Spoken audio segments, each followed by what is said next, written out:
Hi everyone and welcome back to the Commodore room. Today we're going old school with a Commodore PET.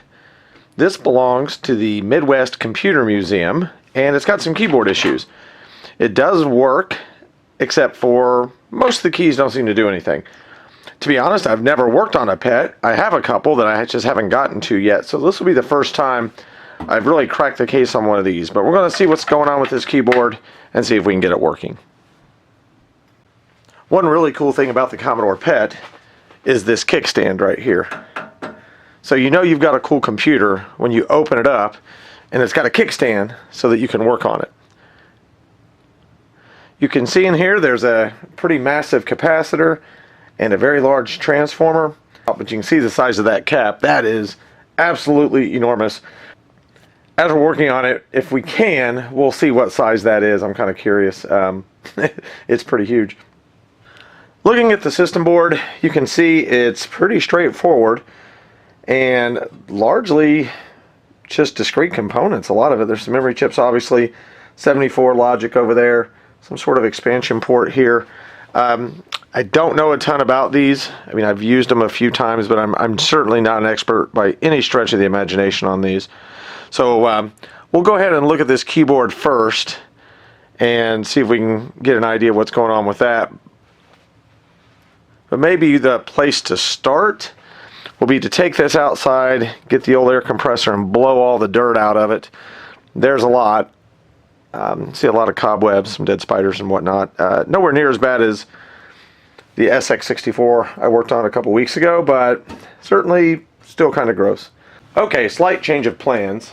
We had some snow last night and it's really cold, and I like to blow these things out with the air compressor outdoors. And so we're going to go ahead and wait till it warms up before I do that. So I'm going to go ahead and pull this keyboard out and take it apart and take a look at it. And then we'll blow it out and kind of clean this up when it warms up a little bit. Okay, so here's our PET keyboard. Pretty dirty. I see a fair amount of hair. Not terribly surprising. If you've never seen a PET before, and you're used to the Commodore, well, one, you can see the dirt. But other than that, you'll notice there's one symbol of the PET key character set on the keys, rather than the two that you're probably used to, so that's kind of interesting. I do like the font on the top of these. I've always been a fan of the font. Go ahead and flip it over. So here we can see someone has had this thing apart before. There's an absolute ton of solder there. Not sure what that's about. I'm guessing trying to fix the keyboard, and maybe didn't know what to do with it, and so just kind of interesting. Okay, let's go ahead and take the back of this keyboard apart.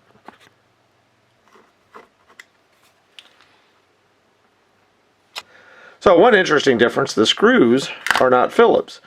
On the 64 and its brothers and sisters, it generally is. These are, looks like some sort of, maybe they're a hex in the middle, but I'm going to use a flat tip. Alright, let's see what we got in here. Yeah, that's what I thought. Okay, so circuit board wise, I think a better design than the SX64 by a mile. Basically, you can see here, let me get you zoomed in on how this thing works. What you can see here are two sides to every one of the keyboard key switches, and basically it's just two conductors, and when the key gets pressed it just comes down, makes contact with both, and completes the circuit. The issue is going to be this pad right here. This is very similar to buttons on your remote control where you press the button and you can turn your volume or turn the channel or whatever. After years and years and years, the conductive material on here starts to deteriorate to the point where it no longer really conducts, and that's why some of the keys don't work. If you push it hard enough, what you're doing is you're basically smashing that that pad down enough that enough of the material is making contact and it'll sometimes make a connection. So what we're going to do is take this thing all apart like I always do, clean it up real good because it's kind of gross, And I will refinish the bottom of each one of these pads, so I'll show you that when we get to it. But this should not be a difficult fix. Not surprised at all, pretty standard on the Commodore keyboards and other ones as well. So before we get too crazy with this thing, I'm going to take a picture so that I don't have to go find my other pet or look it up on the internet. Make sure the keys go back in the right place. So here's the key, the plunger, and the spring. This spring is absolutely huge compared to what you'll find in most of these computers. This is basically, it's analogous to the key, the spacebar spring on a lot of Commodore computers, and this is basically under every key. I'm interested what the spacebar looks like on this one. There's our plunger, which is different, certainly different than the 64s and later on computers. So there's a key for the pet. It's got an interesting slant there. I've never seen that before, so that's kind of cool. This is a key for the pet. Okay, we have the keyboard pretty much all taken apart. You can see all the hair and dust and dirt that's in there, which can cause the keys to stick and other things. And then underneath the keyboard you can see just all the stuff that came out of it. So we'll go ahead and get this thing cleaned up real good. We'll take it to the sink, do the toothbrush 409 thing, scrub it, and then we'll go from there. I'm not going to lie, this is a little bit satisfying getting all the dirt off of this thing. So when I get to the keys, I'm going to let them soak in some hot water in 409. I'm going to leave the stems to the keycaps in. I tried to pull a couple of them apart, and they're really stuck on there. And so maybe 45 years of time has made it difficult. I don't know. So hopefully the water will seep in there, make it a little bit easier to get those off. And so looking at how this keyboard is designed is pretty interesting. There's really four parts. There's the keycap, which is the part that you see, the stem, or what I call the stem, the little brown piece that it sits on, the spring that goes between the frame of the keyboard and that stem, and then also the plunger, which is the part that touches the circuit board. Later on, the 128 and the 64 got away from this sort of design and have one less piece. The stem and the plunger are sort of all made together. And so it's interesting to see the evolution, but this has certainly got more parts than the later models. Like with most things, once you've done something a time or two, it does get easier. So since these things only really fit in one way, once you've found one that fits nice and smooth, then I pick it up and I move it to one of those corners that are hard to reach. Because of how you have to hold it, it's hard to get it in there to see if it actually fits right.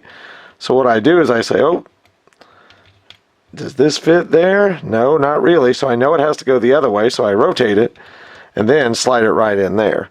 So I use the keyholes that are easy to reach to figure out the orientation and then drop them into the ones that are hard to reach and, of course, hard to get the orientation right. So you'll see that one, I had backwards, and then it drops right in. So that's what I figured out by using one of these holes as sort of a test to see, like that one, it's very tight. So I know it goes the other way, and I'm going to put it in this corner where it's harder to even test it, and it drops right in. So that is my trick, and maybe the only trick to getting this keyboard put back together in a timely manner. And to make sure I've got them in the right way, I'm just going to gently push up, and they should jump up and down with very little force. This is not the best design in the world, and I don't envy the person that had to build these back in the 80s, but the keys look good. So I think we're in good shape. Next thing to do is to coat each of these with the key fix solution. So we'll do that next. I'm going to coat the bottom of each plunger, the little conductive pad, if you will, with this keypad fix. This is a conductive paint. It gets really thick, so you have to stir it really good to kind of get it thin and consistent, and then paint it onto the bottom of the plungers. The key to doing this correctly is to have a nice smooth surface. It doesn't always go on smooth, so when I'm done, I'm going to use a emery board, sort of a rough emery board, to get a nice smooth finish. But after that, the keypad should work pretty well, and all these keys should actually function. I don't know if you can see this here, but the shift lock key is cracked. This little leg here, which looks like it puts tension on the frame of the keyboard, is cracked. So I'm going to put some glue on that to see if it holds it in. But the key's not going to stay in with that crack in there, so I'm going to have to do something to shore that up. And this is what happens when you put the little container of keys too close to the edge of the table. Now it's time to put all the keys back on. You have to be a little bit careful that the springs don't get intertwined and you accidentally put two springs under one key. I've got some experience with that, and it's hard to find sometimes when that happens. But other than that, it's really just a matter of snapping all this stuff back together. Now that we've got all the keys put back on, let's go ahead and test this thing. I'm going to hit each key repeatedly over and over with some spaces in the inner key, just so I can keep count. When I'm done with this, what I'm going to find is I've got a handful of keys, well, more than a handful, maybe a couple of handfuls, about 10 or 12 that don't work quite right. So I'm going to go back with the emery board, do some more filing to kind of smooth those out, and then I think we'll be in good shape. After smoothing out those keypads with the rough emery board, I'm going to apply another coat of the paint and then use a finer emery board and smooth it out a little bit. I think I'll get a better surface that way. It's a little bit of an experiment here. These key plungers in this pad are a little bit different, but we're getting pretty close. As we saw a little bit earlier, the shift lock key had some broken plastic, and I glued it hoping that it would work, but the way it's made, it really depends on the flexibility of that plastic, and the glue is not super flexible.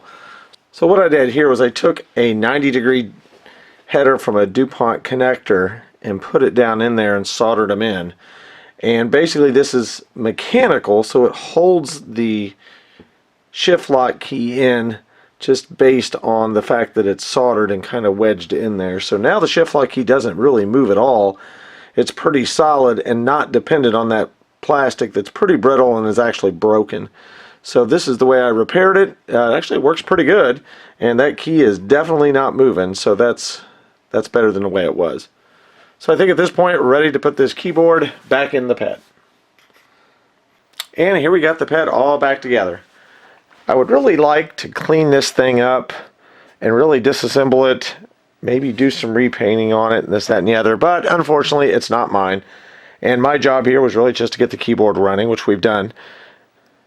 I even made a little basic program. Super cool.